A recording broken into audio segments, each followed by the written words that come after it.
Given that the government won't support increasing the Commonwealth contribution to 25%, this amendment seeks to increase the contribution of the federal government to our public schools to 22.5%. Minister, this is your policy. This is the amount of contribution that you put in your offer to the states. Voting for this amendment is your opportunity to protect our public schools from backsliding under a coalition government. If you believe that 22.5% is a fair contribution that should be made by the federal government to our public schools, then you should lock it in for all of them. In your previous comments, you stated that you don't want to give blank cheques. Well, I can tell you now that public schools and public school teachers and public school students have not been asking for blank cheques, and we've been running on empty for over a decade. Teachers dip into their pockets every year to the tune of $1,000. No one is asking for a blank cheque.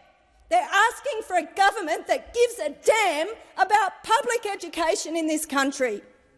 It is on its knees. There is a reason why parents feel like they have no choice but to fork out thousands of dollars to send their kids to the private school up the road because it is better resourced than the public one. It should be the job of governments to give every young person in this country the opportunity to have a well-funded, high-quality, world-class free public education. And for over 13 years, we have not had that, not under the Coalition, not under Labor.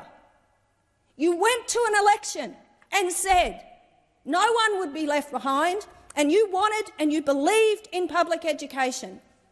Well, if the minister believes in public education, show us. I speak for thousands upon thousands of public school teachers in this country who believe that the federal government does not care about our public schools because they see the amount of money that gets shovelled out of the door, $51 million every day into our private school system. They drive past them in their cars with their cranes and their new buildings going up. And they go into their classrooms that need paint, that have asbestos in them, that aren't cool in summer, that don't have the resources that they need. They look at the young person in front of them who is neurodiverse, who can't get a support teacher for more than 2 hours a week. They look at the young child with a disability who can't get up to the science block because they don't have a lift.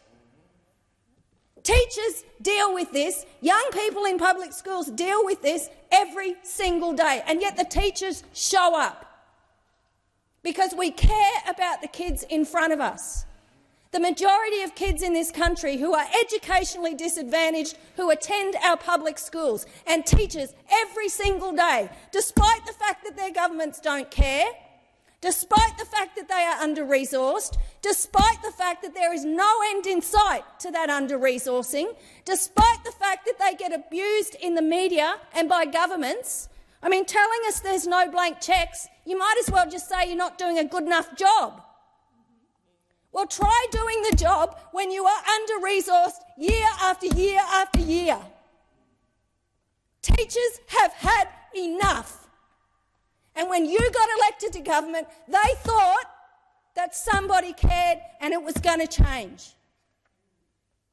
Well, it's changing a bit, but it's not 100%, and you know it.